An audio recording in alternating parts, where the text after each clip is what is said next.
So, the elections. Oh, I know that you knew about that. Let's talk about something else, like Ferguson, Missouri. Oh, we talked about that too. How about the right to life? Oh, we've talked about that. Well, we'll talk about it with you today live here on The View from a Pew on KTIA. Welcome to The View from a Pew, a conversation among Christians who are out to grow their faith by asking the simple questions, the tough questions, and the stuff you really wish your pastor would talk about. Come on now, let's reason together. It's your voice we want to hear. The phone lines are open, so join the conversation. Call 244-0077. That's 244-0077. Now, here's your host, J. Michael McCoy. All right, good afternoon. The 11th day of August in the Lord's year 2015. I'm J. Michael McCoy, and we're back live in the studio with Tom Coates and Frank the Verse as we, Tuesdays are the day we talk a little bit about politics. And, you know, our politics have a biblical worldview. It's not like we throw off our Bibles and just get down in the dirt and play like the big boys do. Tom and I have been talking politics this way with a Christ-centered view for 10 years? Probably. I don't know. And so it's still called View from the Pew or Mac's World, whatever you want to call it. But it is your chance as a Christian to get involved in a biblical worldview conversation about what's going on in our country. And we only do it 1 hour a week because I know it's not that important. Talking about Jesus, reading his word, figuring out how to be better Christians in this secular society is the most important thing we can talk about. And we do that almost every other day. But Tuesday's one day that we kind of combine that theory, how to be better Christians in a secular world, with the politics of today. And we don't bring you a bunch of mishmash. We don't bring you a bunch of one-sided conversation. We bring you what? The truth. Yes, it's the truth as we see it. If you don't agree that it's the truth, phone lines are open. 515-244-0077. You're always welcome. But the point is, this is the truth. And in a day and society that no longer recognizes the gospel as the truth, it's so important that we continue to preach the gospel. You know, Frank said something probably a year ago that I think will stick with me for the rest of my days. You know why the LGBT ? Movement wants to stop us preaching the gospel about homosexuality? Well, they're smart. That's why. Because sooner or later, there will be a generation that will step up and say, what's wrong with homosexuality? Because the church doesn't talk about it. Well, if they're banned from talking about it, and we don't talk about it on the radio because it's hate speech and it's embarrassing and I'm a bigot when I do, if I'm afraid of that, then pretty soon we won't be talking about the tough stuff anymore. We'll just be talking about me. Not me, but they. We'll preach their narrative all day long, why it's important to have homosexuals do anything they want to do, why it's okay to kill babies. And one of the things we're going to talk about today, you think just the babies have been in trouble for the last 40 years? Guess who's next? You. That's right. Tom and I were telling you years ago that Obamacare contained death panels. Oh, no. Our president would never do that. We can't do that. Da. Well, it's happening. 1st of January next year. And Congressman Steve King has introduced a bill, and we'll tell you about that bill a little bit later.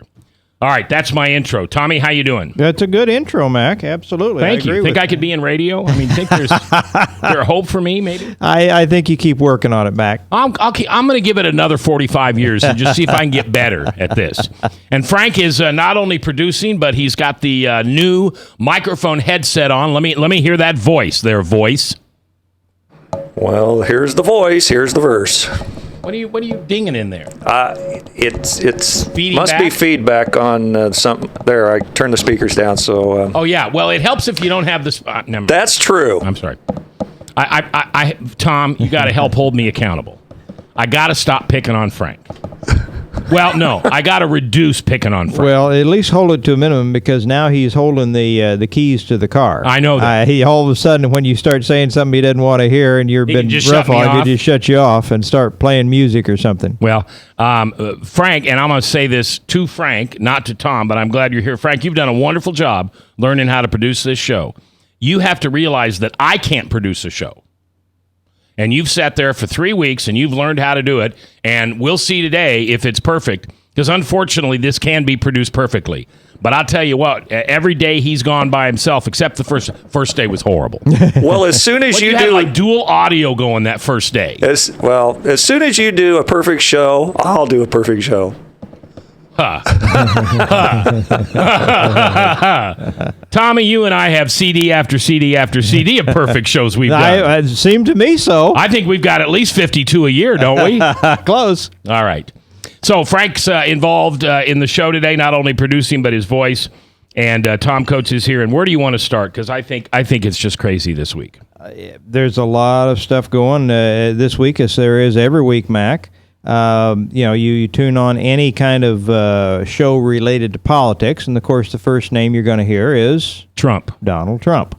In fact, I saw a little tape by Jindal. Bobby Jindal is out working the state pretty hard, and he was saying the other day that, if you want to get attention, all you got to do is start using the word Donald Trump and say that as fast as you can, and they said all of a sudden people pay attention. Bobby said that? Yeah. That's awesome. That was pretty funny. I've been thinking and talking about Donald Trump since early on, Mac. We had Sam Clovis on here, and I quizzed Sam about what he thought about the possibility of Trump this and that, and he was assuring me that he was a good patriotic American and that he would only do what was best for the country, is what he thought. Well, I think I hate to say this, but I think I told you the same thing. I think I told you that Trump would never run for office. That's just bigger than he is. He would never do that. Hey, Tom, did you hear last night Fox was reporting on their scroll underneath the picture that they were saying that Trump was potentially ready to commit to not running a third party? I did not hear that, Frank. Never mind. Go ahead. So, as I said, apparently I was going to say something Frank didn't want to hear. He started playing music. No, that was me. Sorry. Okay. I'm playing with the computer. But, guys, I will say this, and I'll continue to say it. I believe that Donald Trump is potentially the most dangerous man in America. I know. But only if he runs as a third-party candidate. Or do you think he's also dangerous? Well, here, is he dangerous as a candidate? Is he dangerous as a nominee? Is he dangerous as a third-party runner? And is he dangerous as president? I'm more concerned with him running as a third-party candidate. But I am not convinced that given his... have you seen the poll numbers on him with women in this country? It is horrible. Romney won the 14% positives on the female vote in this country, at least the Caucasian female vote. Minorities voted overwhelmingly for Obama, but he did win the white women's vote by 14% over Barack Obama. And typically, the media wants you to believe the women skew towards the Democrat. With Trump, it is way, way out of line. 28%, the poll I saw just today said that he would lose the female vote. So Hillary cannot beat the best of our guys. Now, I think also, Mac, and I will say it here, I've been saying it privately, that I think it's at best a coin flip that Hillary is their nominee. I believe, and I will put this out there, that Hillary has faltered so badly in the polls, she has run afoul, she and her husband have run afoul of the Obamas, that there is an excellent chance that they will drive her from the race in the coming months. They instituted an FBI criminal investigation this last week on the emails, and I think when push comes to shove, they say, Hillary, you either step out of the race and you support our candidate, which I believe will be Joe Biden. Yep, I agree. And if you do not, we're going to move ahead with allowing the Justice Department to work its indictments on you for your criminal misdeeds in regards to emails and anything else that is disassociated with us. Because on Benghazi and other things, the White House is very much up to their neck in that. So they cannot come after her for that, but they can on the emails, and I think they will. So I think my guess, if I had to bet you right now, Mac, I would bet you heads up that it's not Hillary but Joe Biden. But let's assume it's Hillary for a second.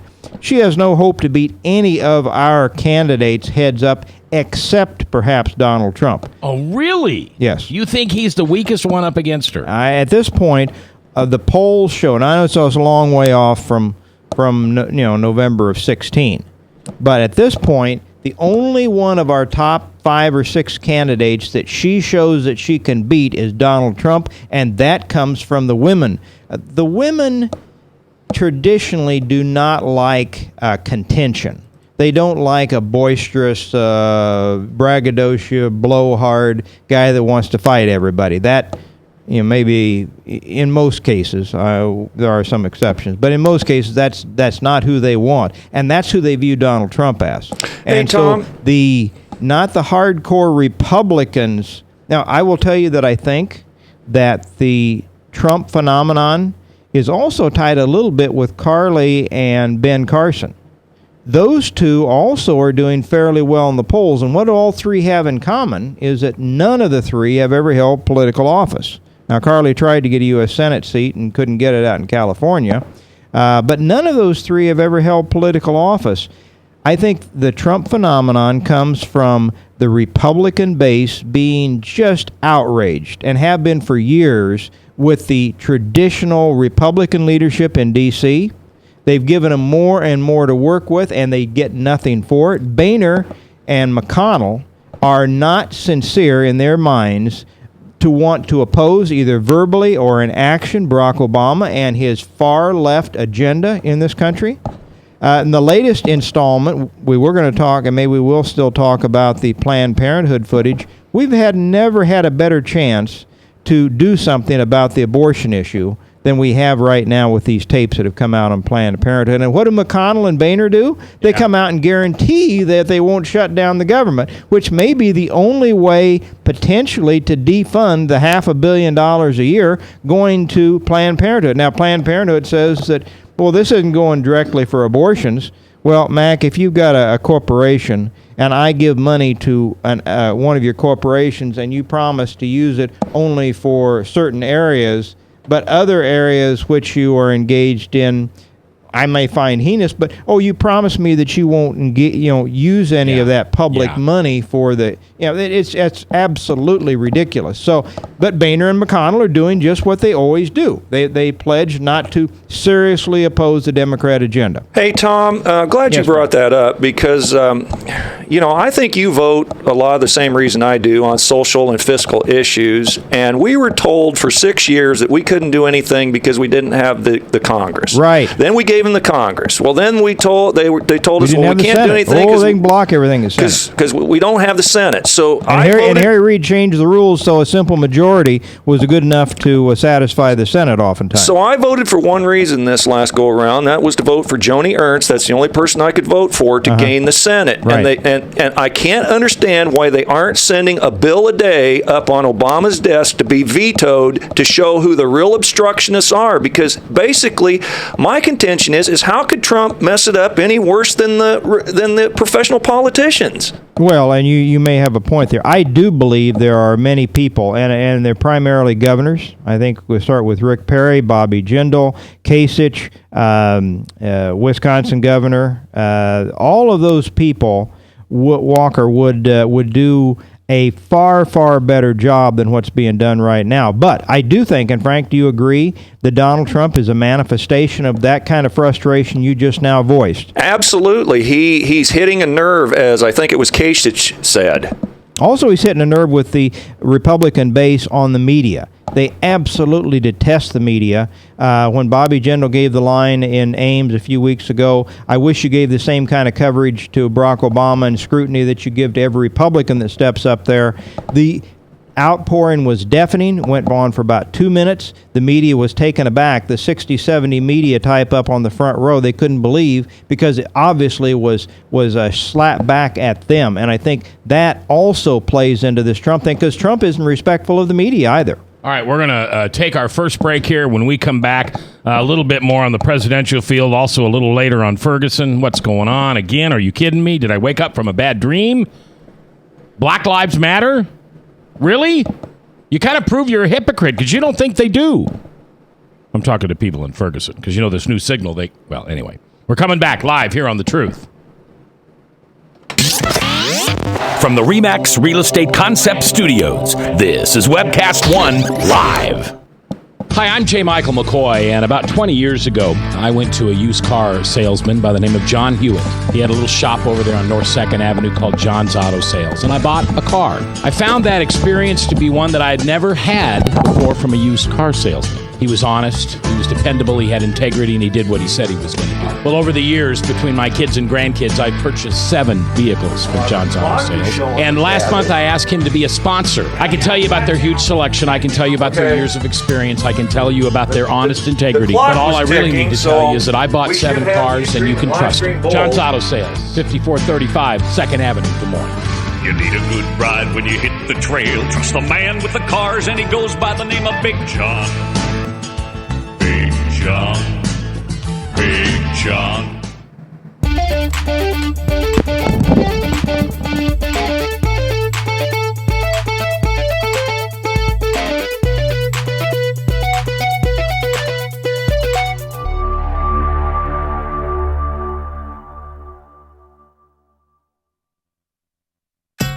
Credit cards are like grandkids. They love you, sometimes get out of control, and it's fun to get a new one. Who can stop them from piling on?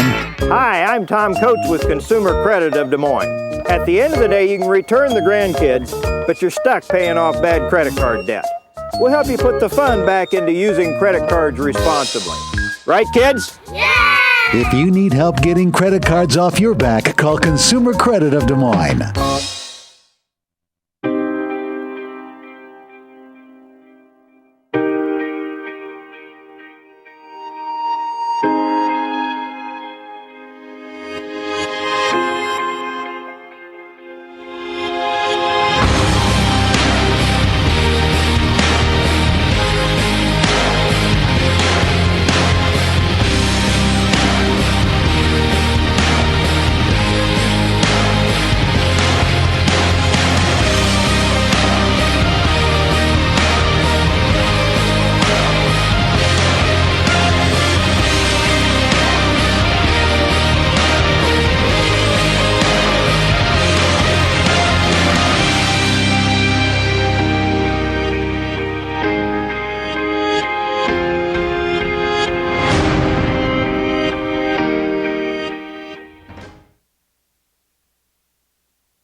From the RE/MAX Real Estate Concept Studios, this is Webcast One Live.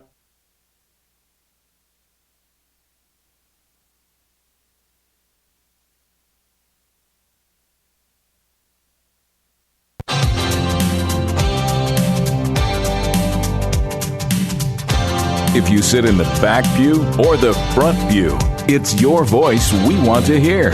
The phone lines are open, so call 244-0077. Now, here's J. Michael McCoy. All right, 11th day of August in the Lord's year 2015, and we're live. Now, you know, the thing I always forget, Tom, and somebody needs to help remind me of this because I shouldn't forget this. This program is heard at noon on Saturday.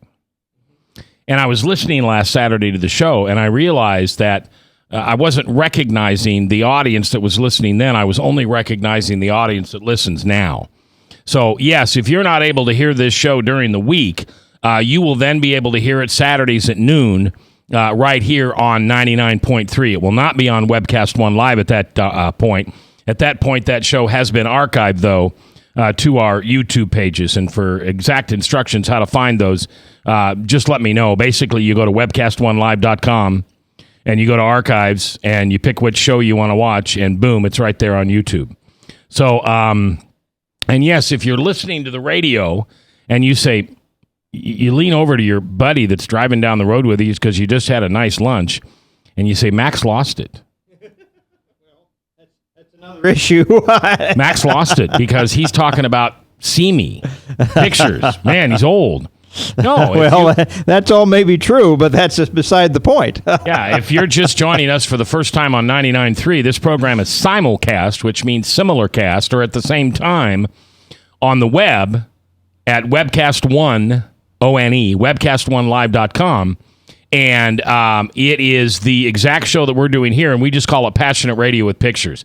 It's not exciting, but it does air a level of transparency. In other words, you know who Tom looks like, you know who's in the studio, you know what we're doing. I have found out I'm not a very good TV person because sometimes when I'm watching the show, I forget there's a camera on me, and I'm just doing things I probably shouldn't do on camera. Not scratching and picking your nose or what, Mac? Yeah, sometimes. But anyway, lots of ways to get this show podcast available forever and ever and ever. All right. Back to the thing with Trump for just a minute, and then I'll move on to Ferguson. But sure. Did you think what Trump said about blood coming out of her eyes and, well, wherever?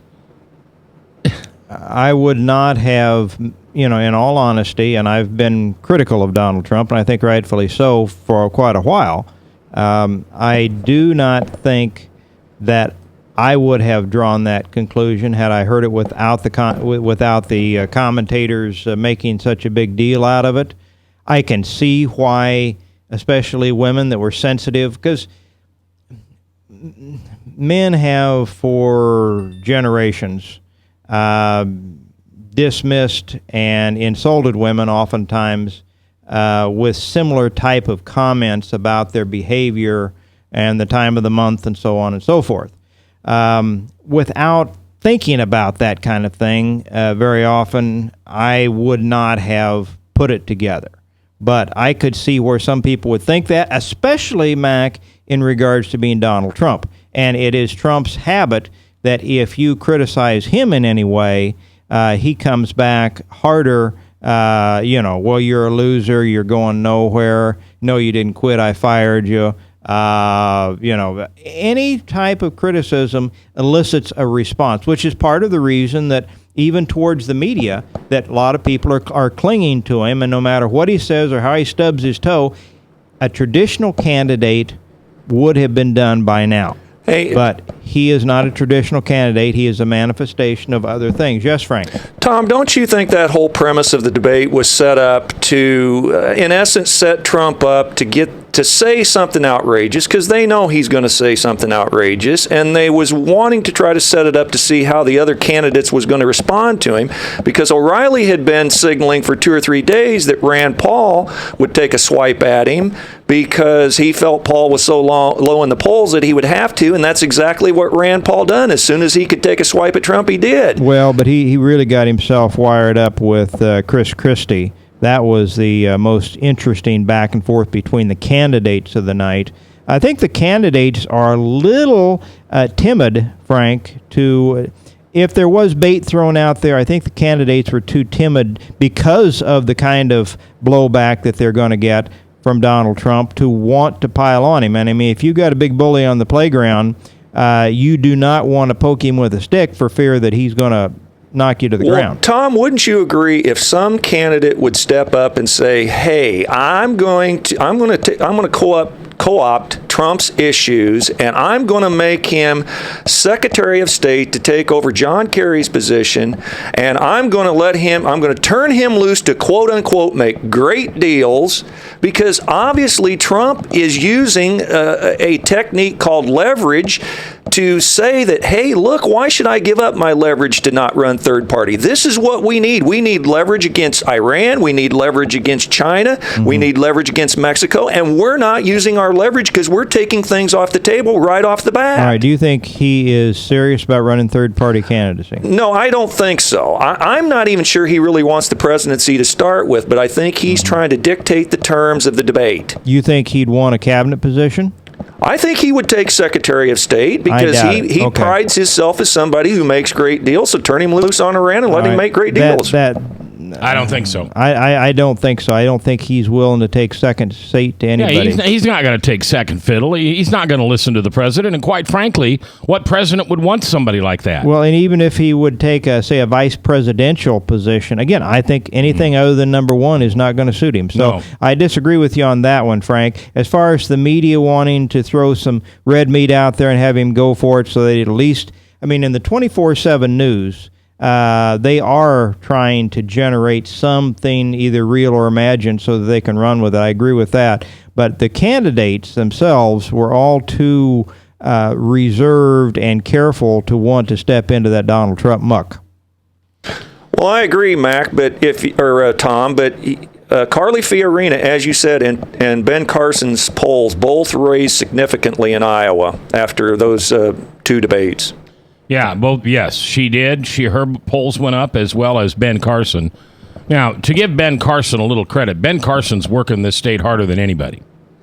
Or as hard as anybody. Let me put it that way. I think as hard. I think Bobby Jindal's working it pretty hard, too. Yeah, and I mean, there's people crisscrossing this state all the time, every day, somewhere.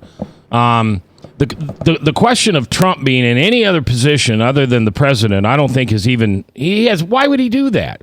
He doesn't need that. He doesn't need somebody else telling him what to do and having to go back and check with whoever the president is to see if that's okay. I mean, he was disdainful, properly so, of John Kerry as Secretary of State, and I don't think he sees himself in a subordinate role like that. No. Hillary Clinton, she wanted to stay in the public eye and generate the, hopefully, enthusiasm for her candidacy. But I think the Democrats are panicking, guys. I think the Democrats see her poll numbers dropping.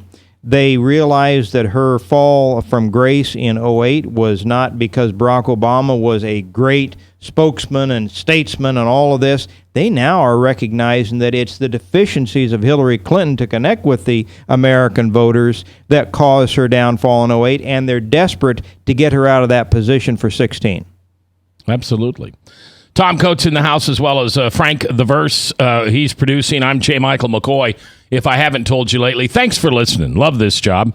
Couldn't do it without you. Phone lines are open at 515-244-0077. 244-0077. Always want to know what you have in your head and what you're thinking of. All right, can we break from presidential politics? Frank, are you okay with that? All right. Yes. Thank you for permission. I appreciate that. Ferguson. I think some of that brings us back to politics, but go ahead. I don't get it. Black lives matter. So we're going to go out and put them in harm's way. Black lives matter. There was no justice for Michael Brown. And yet they're out there burning, looting, thieving, challenging police to hurt them. You know, I don't know how many dead we have as of right now. I haven't checked. But as of last night or this morning, we had a young man who was gunned down. But he was firing bullets at the cops. Yeah, who does that? Apparently that young man doesn't think his black life mattered. Well, part of it is summertime in the inner city is almost looking for an excuse to riot and to loot and to do some of the things.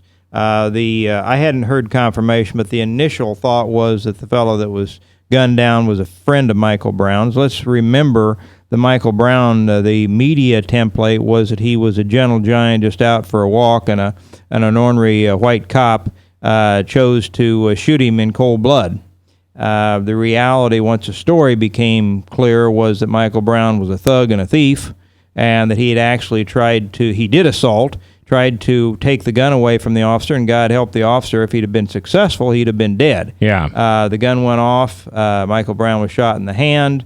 He ran, but then he charged the cop a second time with his head down, intending to take him out. By the way, this is grand jury testimony that Tom is telling us. Don't ever, for one moment, sit there and think, well, that's your side of the story. No, that's grand jury testimony. He got justice. You just don't like it. Hey, don't you guys feel a little bit like I do? I mean, I don't want to put words. I hope not. Don't want to put words in your mouth, but you can't possibly forget black issues because the blacks won't let you forget black issues. It's almost like the attention has been taken off of their issues for a while, and it's almost like they have to kick their heels up on purpose just to make a splash in the media, just to say, hey, we're still here. Well, maybe. I mean, obviously, there's a lot of attention devoted to the Mexican and the border issue these days, some other things. You may be right on that, Frank. I do think, and I've said this even to my grandkids that asked me, I said, we have, in my judgment, never had such raw and intensive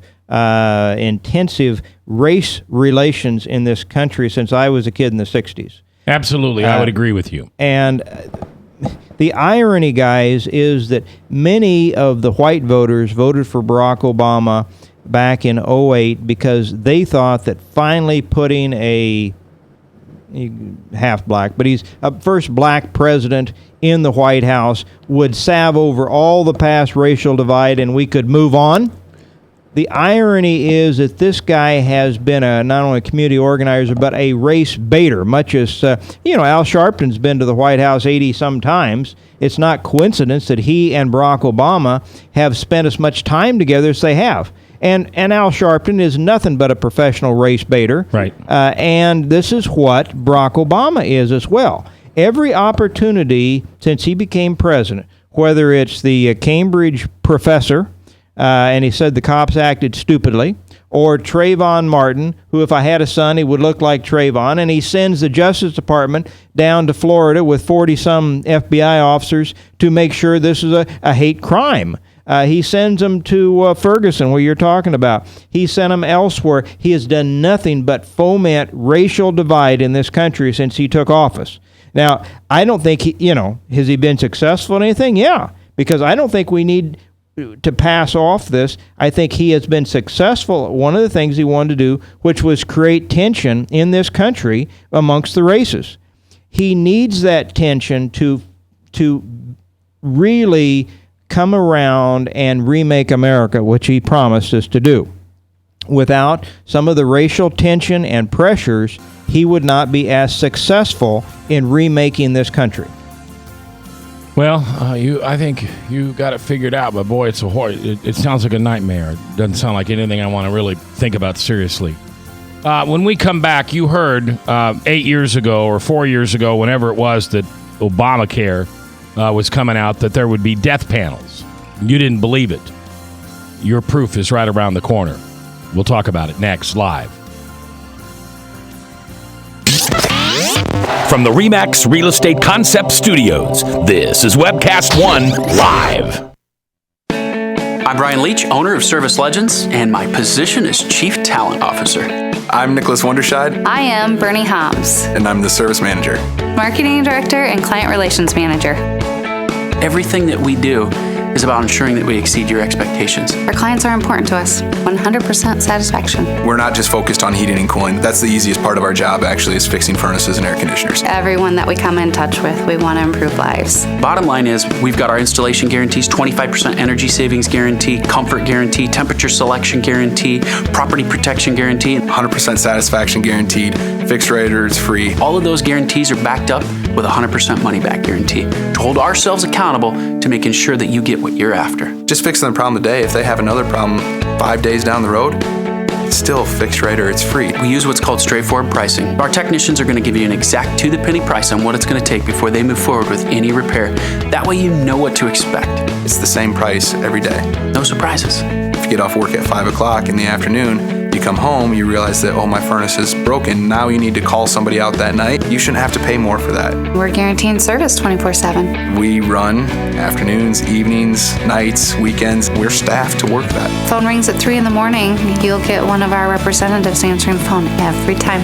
We're not sending you out to Timbuktu in some call center. It's our Service Legend team members, our mission control team. I'll take a call anytime. And then they answer the phones the same way during the day as they do at night. It's a great day at your service company. How can we make you smile? That's the only way to provide true 24-hour service. When you're able to let somebody actually live in their home safely when they weren't able to do that before, where they don't have to stay up at night and worry about, is the heat going to come back on? Are we going to freeze the pipes? Is the baby in the room next door going to be sick because they got too cold? When you're able to help somebody overcome challenges like that, that's impacting a life. That makes a difference. I get goosebumps thinking about it. I love the team. I love the people that I work with. We have fun, but we work hard. I call them my ambassadors of legendary service. If you could just envision what that is, that's who we're sending to your home. They literally will call in, pick up the phone and call and say, hey, I want to talk to your manager. And I get on the phone, they're like, that technician that was at my house was the greatest technician ever. That's cool to me. We want to brighten people's days. Every person that we have going into the house has gone through an extensive background check. Drug testing, we have a very thorough interview process that 1 out of 140 people make it through. If we promise you something, that's what you're going to get, no matter what. We're here when you need us to protect the safety and comfort of your family. If you're not happy, we're going to make it right. If we're willing to put 100% money back guarantee on what we do, what type of work do you think we do? Give us a call. We're there for you 24/7, 365 days a year. Enough said.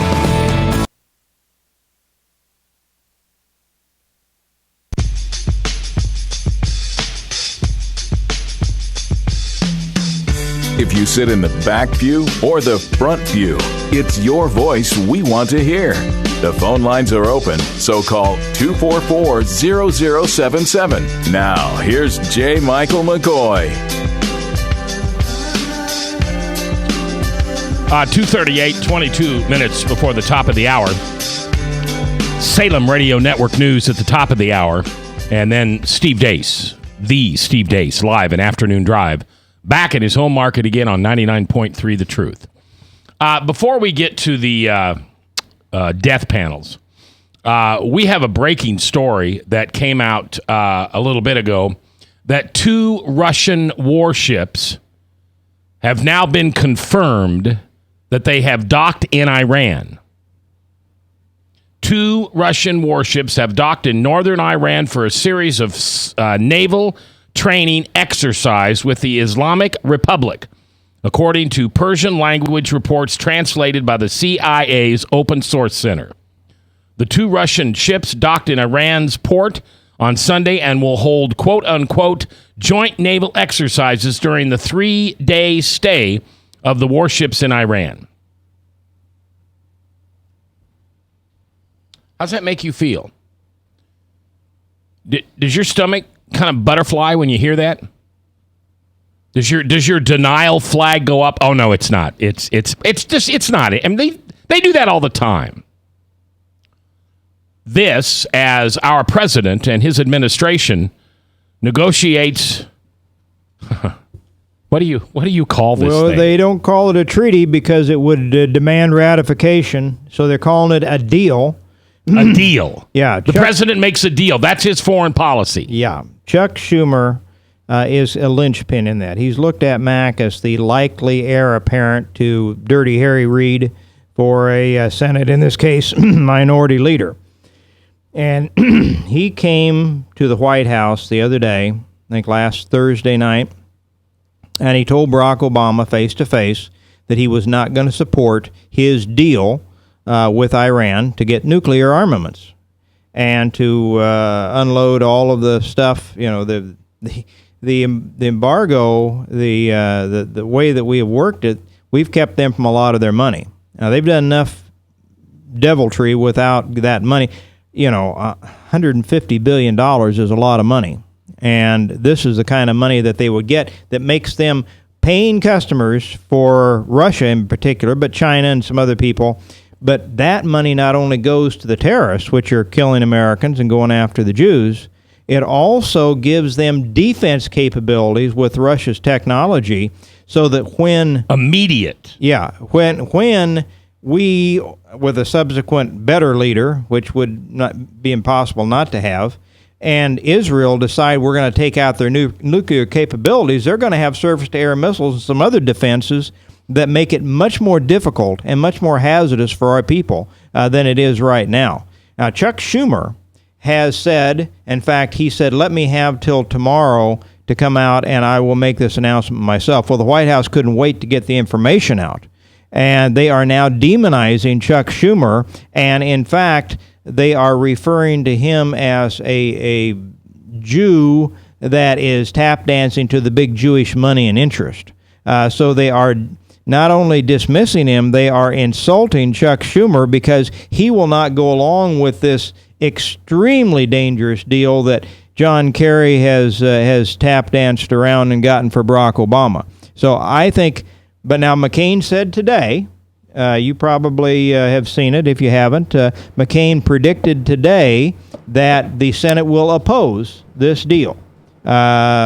You have something, Frank? Well, don't you think that ICBMs is the real threat of Iran getting them? Because when they get them, they can hit the United States. I mean, clearly they can hit Israel now. Well, if they had the bomb, they could hit them. They've got missile technology that's short range. But you're right, another danger to us. Let's say you're an isolationist, Frank, and you don't think that the destruction of Israel is directly impacting on you. Much as most of America did not think that Nazi Germany was a threat to this country and we needed to stay in Fortress America. Even if you think that, you're right, the ICBMs put us in the crosshairs potentially. Well, don't you think it's significant that Rand Paul has backed off on his no aid for Israel foreign policy? He's now supporting aid for our friends and taking it away from our enemies. But even Rand Paul has had to back off some of his more, I don't want to say radical stance, but more of his isolationist stance. Yes, no, I do think so. And obviously, whether he really believes that, I still believe Rand Paul, although the indictment of those three people with Kent Sorensen the other day that are still close to the Rand Paul campaign, if he had any shot before further tarnishes that. I will say that Rand Paul is merely moving in the direction that the vast majority of Republican voters want, which is to take a firmer hand. We don't want to see the military gutted like it's going to be under Barack Obama, just like it's been under Carter and Clinton, and you have to have a Republican to come in and rebuild the military. They want to see something done. They recognize the dangers we're just now talking about with dealing with Iran, with allowing Russia to exert its influence. Barack Obama, another thing, besides race relations and being a spendthrift and everything else, he has sullied our name with our allies and done nothing but try to cozy up to our enemies like Cuba, like Iran, like Russia, toadying for them. It's incredible what you wouldn't think one man was capable of so many bad moves. Absolutely. And it's not stupidity and it's not ignorance. It's malicious. It's got to be intentional. It absolutely has to be intentional. You cannot, by mistake, do so many bad things. I think Ben Carson had the best answer in the debate when he basically said everything is hinging off our military and we have to have strong military buildup right off the bat if anything is going to operate right in this country. Right. No, I think he and some of the other candidates have made that very clear. I do think that that is almost a... Remember how the military was torn down under 4 years of Jimmy Carter? We had to build it back up with Reagan. You remember under Clinton, that was the only thing, he bragged on a balanced budget, and that was short term, and the only thing he knew how to cut was the military. So we have to have a Republican to come in and hopefully turn that aspect around. Well, with the cruise missiles that Russia has the capability of supplying to Iran, and there's nothing in any agreement that says they can't. No, that's right. In fact, we don't know the agreement. We don't know the details of the agreement between Iran and some other countries. And John Kerry says, well, why do we need to know it? That's why you shouldn't be Secretary of State, you bozo. Well, and Barack Obama says, well, just because they march out there with their leaders and much of the people, death to America, doesn't mean that they all believe it over there, Mac. Again, I said this last week, I'll repeat it, just because some people in Iran don't want to annihilate Israel and America. Some people in Germany didn't want to march 7 million Jews off to the gas chambers over there either, but it didn't stop it from happening. So if Iran, Russia, whoever you want to call them, ISIS, whoever, hits and really damages Israel, and maybe to the point where it's gone. Yeah. Okay. It's a small country. And that happens before Obama leaves office. We won't retaliate, right? There's nothing in Obama's... You would have to believe that given his animus towards Israel and Bibi Netanyahu in particular, that there would be no blowback. There will be no watching your back, Israel, if you decide you need to attack Iran. As we've often have said, we have Israel's back. They are our closest ally. With this guy, no, it's not. And I would think that they're on their own. They could do a first strike. But if Iran has the bomb, it'll come back. It'll probably go the other way. I would think at some point there will be a preemptory strike by Iran to Israel, and Israel could retaliate, but by then the country is gone, and it's just a matter of knocking back at key areas of Iran. Would it have to be the bomb, or could it just be boots on the ground between Russia and Iran and ISIS and Syria? Could they conventionally conquer Israel? Yeah. Is that what you're asking me? We'll talk about that when we come back. Also, a little bit of Stephen King's bill, which talks about death panels. Don't shake your head at me like that. It's true. I'm sorry. It's true. We told you. Death panels in Obamacare. It happened. It's happening now. May happen to you. From the RE/MAX Real Estate Concept Studios, this is Webcast One Live. Credit cards are like grandkids. They love you, sometimes get out of control, and it's fun to get a new one. Who can stop them from piling on? Hi, I'm Tom Coates with Consumer Credit of Des Moines. At the end of the day, you can give these grandkids back, but you're stuck paying off bad credit card debt. We can help you put the fun back into using credit cards responsibly. Right, kids? Yeah! If you need help getting credit cards off your back, call Consumer Credit of Des Moines. Hi, I'm J. Michael McCoy, and about 20 years ago, I went to a used car salesman by the name of John Hewitt. He had a little shop over there on North 2nd Avenue called John's Auto Sales, and I bought a car. I found that experience to be one that I had never had before from a used car salesman. He was honest, he was dependable, he had integrity, and he did what he said he was going to do. Well, over the years, between my kids and grandkids, I purchased 7 vehicles from John's Auto Sales. And last month, I asked him to be a sponsor. I can tell you about their huge selection. I can tell you about their years of experience. I can tell you about their honest integrity. But all I really need to tell you is that I bought 7 cars, and you can trust them. John's Auto Sales, 5435 2nd Avenue, Des Moines. You need a good ride when you hit the trail. Trust the man with the cars, and he goes by the name of Big John. Big John. Big John.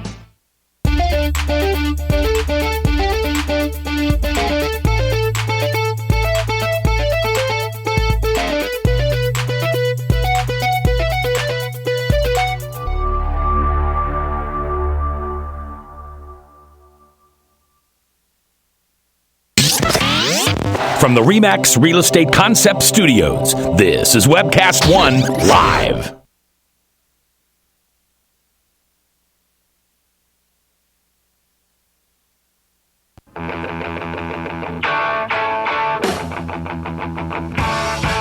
If you sit in the back pew or the front pew, it's your voice we want to hear. The phone lines are open, so call 244-0077. Now, here's J. Michael McCoy. All right, 10 before the top of the hour, Salem Radio Network News, and then the Steve Deace at 3:03, live until 5 o'clock, back at his hometown right here on 99.3, The Truth. Back to the conversation we were having before we get to this death threat, well, it is a death threat, but the death panels that Congressman King is standing up so hard against. I don't believe that the bomb is what they'll use on Israel.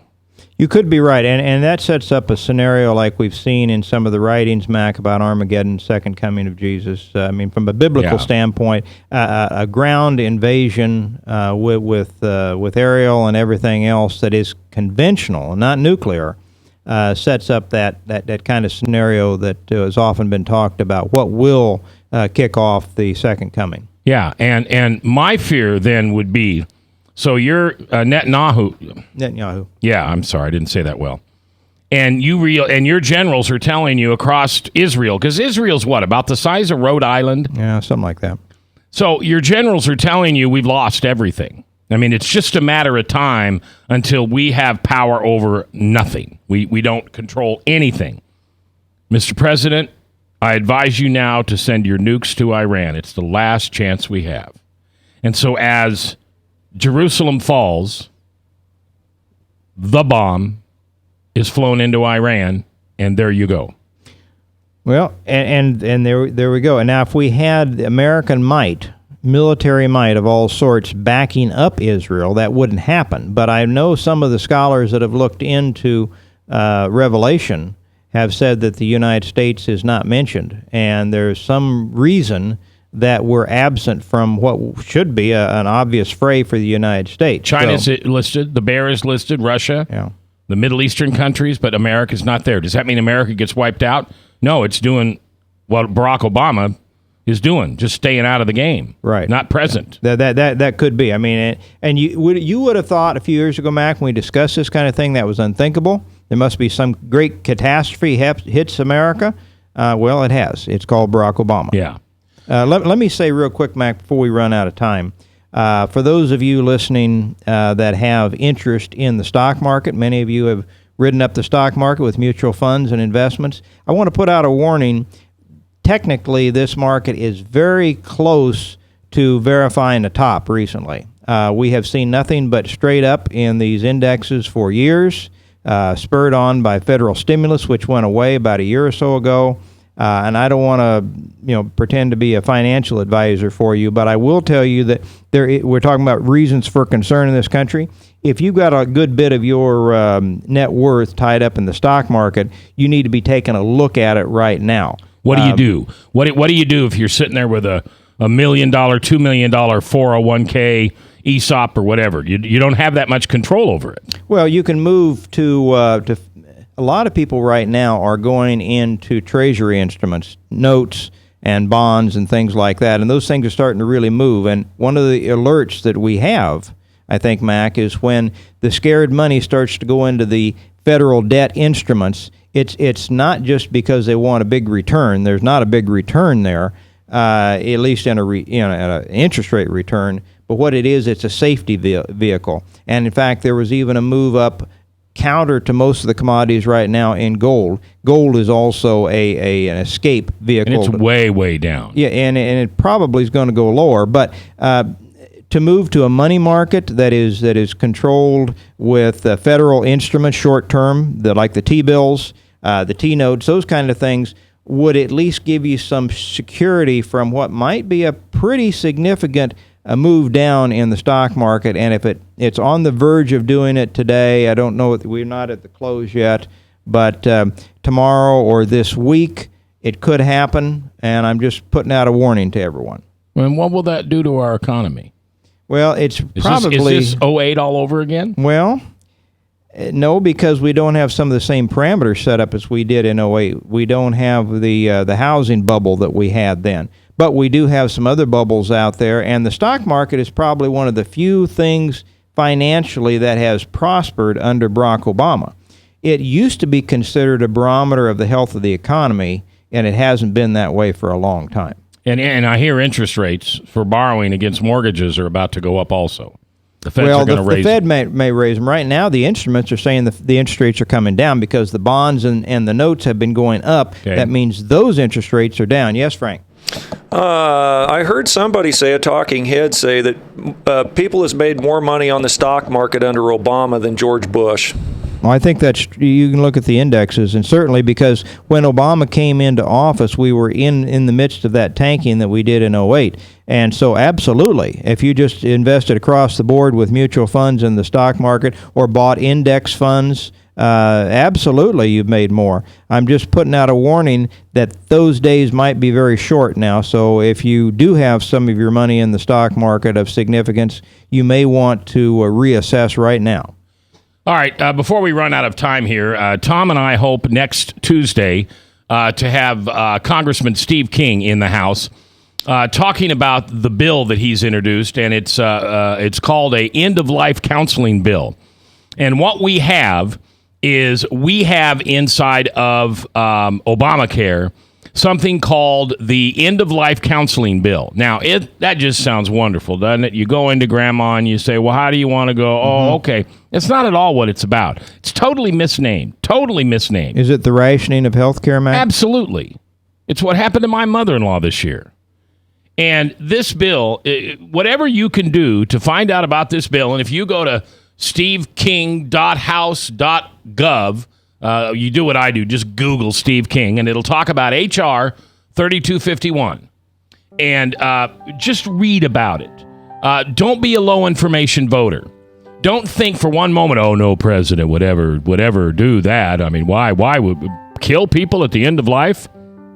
Remember, we kill people before they even are born. We kill humans, and we sell their body parts. Well, you say, I don't do that. I don't. No, I'm sorry. Your taxpayers support that. Your tax dollars support that. Well, if I had to choose, I wouldn't. Well, you got a choice. You better not elect another liberal. You better never elect another liberal. And we've got to get this killing of babies put away, because now they think it's okay to kill grandpa and grandma. And I don't know how old you are, but I'm a grandpa. I'm a grandpa 6 times over. I'm not too far from end-of-life counseling. I don't want them to say, well, he's 68 years old and he's a conservative radio talk show host. We can use less of them. Oh, no, they wouldn't. Mac, you're confused. You're cynical. That our government would never do that. Yeah, like the IRS never target the Tea Party either. So just pay attention, please. And Jesus comes soon. All right, that's it. Thanks, Tom. Thanks, Frank. As always, I'll ask you to do something for me. Yep, every day. Every day, Mac says the same thing. You think he could come up with something new? No, because the most important thing is to forgive other people. Because it's as we're forgiven, we shall be forgiven. I'll see you in church.